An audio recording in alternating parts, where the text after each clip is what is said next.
প্রথম যখন চালু হইল তখন বিনোদন পিপাসী হলাই অন্যতম ঠিকানা আছিল রাঙ্গুনিয়ার Sheikh Russel aviary and eco park.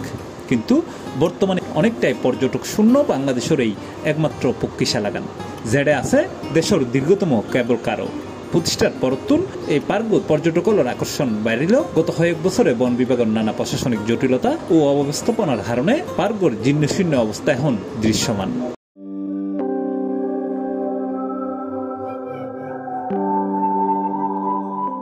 সর্বশেষ গত সোমবার জুন ৩ তারিখ সকালে Sheikh Russel aviary and eco পার্কের হাসাত্তা হইনে দুবো হরিণ মারি ফেলে বন্য কুত্তল সংশ্লিষ্ট হলে জানাইয়ে কুত্তইন হরিণুর খাসার নিজ দিয়ে শীতখালি ডুবকি।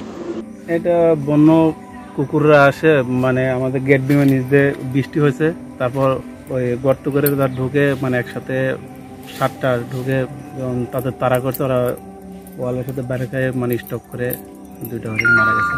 এখানে পার্কত দিনের বেলা এরকম ঘটনায় সংশ্লিষ্ট দায়িত্বরত কর্মীগুলোর অবহেলার হারণ হিসেবে হওয়ার বোধ কি বাচ্চাদের জন্য মানে ভালো একটা পরিবেশ সেখানে গেলে পাবো, কিন্তু আসলে গিয়ে দেখি যে অন্যরকম পরিচ্ছন্নতার অনেক ঘাটতি আছে বলে মনে হয়েছে আমার কাছে। উপরে যে অংশগুলো আছে সেখানে যে বিদেশি পাখি বা হরিণ সেগুলো মনে হচ্ছে অনেক ক্ষুধার্ত, ঠিক আছে, ওদের খাবার অভাব আছে। তারপরে সাপের ইয়ে আছে কিন্তু সাপ নাই, আরও অনেক কিছু মনে হয় আমার কাছে মনে হয় যে ঘাটতি আছে সেগুলো। দীর্ঘদিন ধরে অভিযোগ আছে পার্কত প্রকল্পভুক্ত বেশিরভাগ কর্মী নিয়মিত দায়িত্ব পালন ন করে, মাস শেষে বেতনগিন তুলি ফেলে তারা, বোধকে আবার অন্য মানুষ দিয়ে নিজেরার হামগিন সারি ফেলায়। তারা এরকম কর্মকাণ্ডে অসহায় বন বিভাগের দায়িত্বশীল হল। তবে এই বিষয়ে এখনো বক্তব্য দিতে রাজি নয় সংশ্লিষ্ট হল।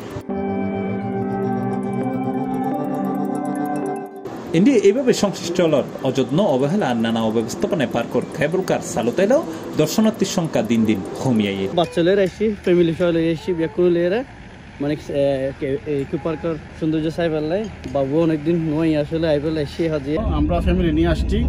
আমি বিশেষভাবে ধন্যবাদ জানাচ্ছি জননেত্রী শেখ হাসিনাকে এত সুন্দর একটা কেবল কার উপহার দেওয়ার জন্য রাঙ্গুনিয়াবাসীকে। আমার খুব ভালো লাগতেছে। বিদেশত যেভাবে লন্ডনের মতো করিনে তা কেবল তার দিনে দোলনা চর এভাবে চলি তারিবে ইয়ে ননরা আইন রাঙ্গুনিয়ার ইকো পার্ক রাসেলি ইকো পার্ক ননরা সাইজন সরেজমিনে দায়েরে দেখা যায় দীর্ঘ 2 বছর বন্ধর পর চালু হয়ে এই কেবল কার। এতে কিছু কিছু পর্যটক আইলেও আশানুরূপ ভাবে আগের মতো পর্যটক এখন নোয়াইয়ে অন্যমিককে গ্রুপল নাই হন রাইট দেশি বিদেশি পাখির কাছা ইউনো এখন অনেকটাই ফাঁকা, যে হুও ফাঁকি আছে ইউনুরও জীর্ণশীর্ণ অবস্থা। ফলে পার্কত প্রবেশ করি পর্যটকল বেশিক্ষণ সময় ব্যয় নগরী হতাশ হয়ে ফিরে দেখি। স্থানীয় কর্তৃপক্ষ বা অথবা যারা দায়িত্বে নিয়োজিত আছে ওরা যদি কাজ করে তাহলে রাঙ্গুনিয়া এবং রাঙ্গুনিয়া তো আছেই, রাঙ্গুনিয়ার বাইরে থেকেও দর্শনার্থী আসবে, এসে সেখানে পরিদর্শনের জন্য যাবে। ইন্ডি পার্কর আরো উন্নয়ন ও আধুনিকায়ন খাসগড়র বলে জানাইয়ে পার্কর দায়িত্ব থাকা রাঙ্গুনিয়া রেঞ্জ কর্মকর্তা মোহাম্মদ নাহিদ হাসান। পরিষ্কার পরিচ্ছন্ন তো করানো হয় রে ভাই, এই প্রতিদিনই তো লতা পাতা এগুলো বড় হচ্ছে। হ্যাঁ, এখন বুঝতে তো পারতেছেন যে পোস্ট হইতে বাগান মালিক, পোস্ট হইতে পরিচ্ছন্নতা কর্মী, কিন্তু বাস্তবে তো আছে কি বলবে। মানে আধুনিকায়নের জন্য আর কি কাজ চলতেছে?